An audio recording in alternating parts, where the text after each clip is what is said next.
I'm going to be giving a talk over there to discuss some research that we're doing overseas in the Ganges-Brahmaputra Delta.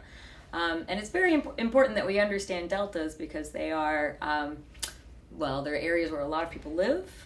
They house a lot of natural resources such as fisheries that we rely on, also oil and gas infrastructure, particularly here in the Mississippi Delta.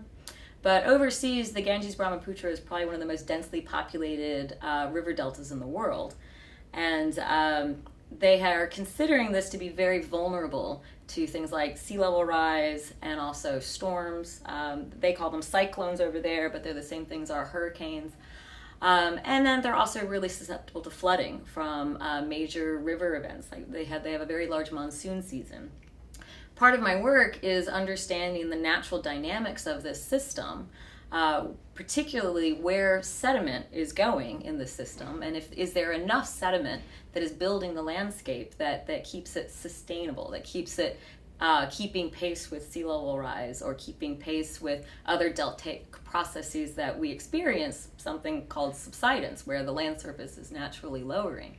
So we are quantifying these kinds of elevation changes in the natural areas, but then we're also going into areas where people are living and they have changed the landscape.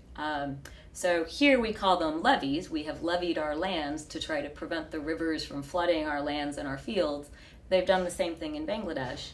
And there have been some repercussions such that their land is now lower in elevation and they're not getting the natural sediment building onto those landscapes, and that is potentially putting these people even more at risk.